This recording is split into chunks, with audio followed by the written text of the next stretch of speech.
राजस्थान के केंद्रीय कोऑर्डिनेटर भाई सुरेश आर्या जी, प्रदेश अध्यक्ष जो आज के कार्यक्रम की अध्यक्षता कर रहे भगवान सिंह बाबा जी, इस कार्यक्रम के आयोजक और प्रभारी भाई तोली जी, और इस मंच पर बैठे तमाम साथियों के और हमारे तमाम अतिथियों के साथ साथ इस विधानसभा के कोने कोने से आए, इस उमस भरे माहौल में यहाँ पर इतनी देर तक बैठे रहे बहुजन समाज पार्टी के जाबाज साथियों, हमारी माताएं और बहनें, आप सबका मैं अपने हृदय की गहराइयों से हार्दिक स्वागत, अभिनंदन और वंदन करता हूँ।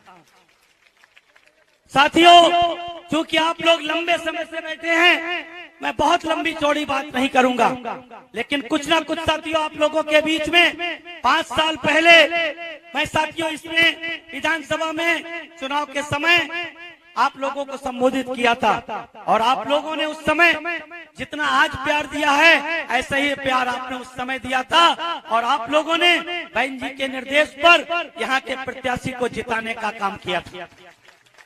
आप लोग नदबई विधानसभा के कार्यकर्ता, मतदाता और भाग्य विधाता सही मायने में आदरणीय बहन जी के सच्चे सिपाही के रूप में हैं।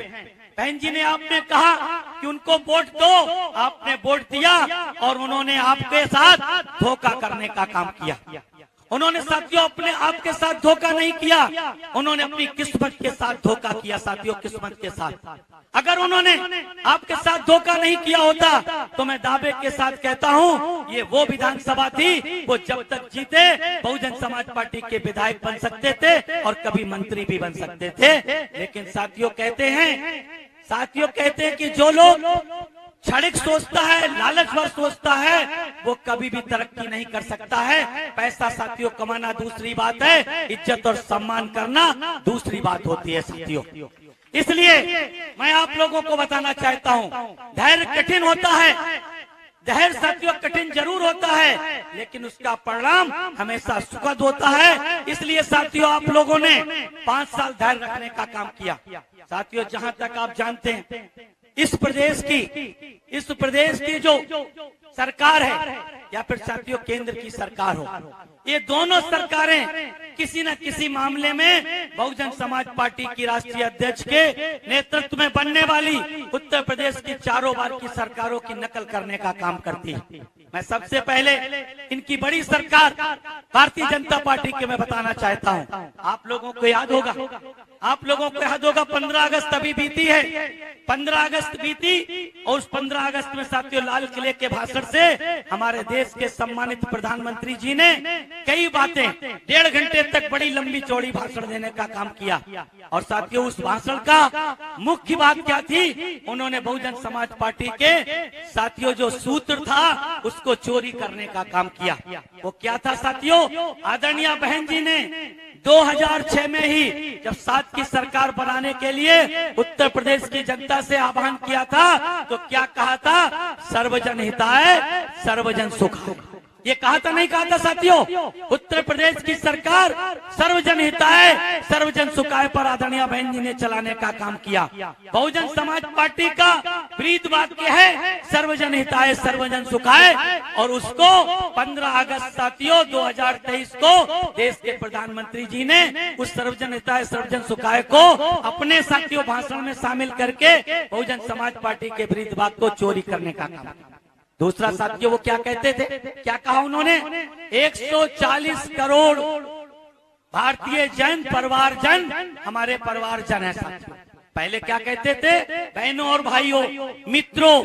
अब की बार उन्होंने कहा कि भारत के 140 करोड़ हमारे परिवारजन है। मैं साथियों आप लोगों से जानना चाहता हूँ, क्या उनके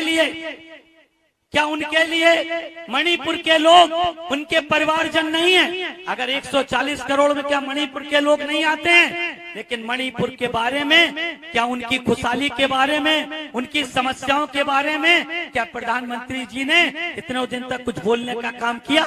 नहीं किया। हरियाणा में साथियों हिंसा हुई, साथियों प्रधानमंत्री जी चुप रहे।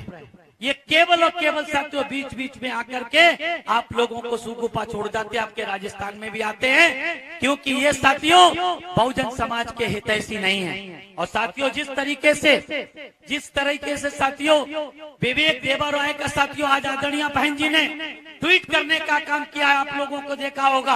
आदरणीय बहन जी ने ट्वीट किया क्योंकि विवेक जो देबरॉय है साथियों, उन्होंने कहा है कि 2047 तक हमें साथियों भारतीय संविधान को बदलना क्या। ये साथियों उनका स्टेटमेंट जरूर है, आवाज उनकी जरूर है, लेकिन साथियों इनके इसके पीछे भारतीय जनता पार्टी और आरएसएस की साथियों नीयत और नीयत छिपी हुई है। उनकी नीयत छिपी हुई है और वो लोग ये भूल गए हैं कि आज भी जिस तरह से जब अटल बिहारी वाजपेयी जी की सरकार ने भारत के संविधान को साथियों बदलने की कोशिश करने के लिए संविधान समीक्षा आयोग बनाने का काम किया था, उस समय साथियों संसद की शेरनी आदरणीय बहन कुमारी मायावती जी ने मानवर कांसी राम साहब जी के नेतृत्व में पूरे देश में नारा लगाया था कि संविधान के सम्मान में बीएसपी मैदान में। मैं भारतीय जनता पार्टी के लोगों को, मैं आरएसएस के लोगों को बताना चाहता हूं, वो शायद ये भूल गए हैं कि आज भी इस देश में दुनिया की 8 शक्तिशाली महिलाओं में गिनी जाने वाली बहुजन समाज पार्टी की राष्ट्रीय अध्यक्ष आदरणीय बहन कुमारी मायावती जी देश के सबसे बड़े संगठन बहुजन समाज पार्टी का नेतृत्व करने का काम कर रही है साथियों। इसलिए उन्हें यह नहीं भूलना चाहिए कि संविधान के सम्मान में बहन जी मैदान में, संविधान के सम्मान में। इसलिए साथियों ऐसे साथियों कहने को उनके फोटो लगाने के साथ साथ उनके विचारों को, उनके आंदोलन को गति देने के लिए अपना हिस्सेदारी देनी जरूरी है।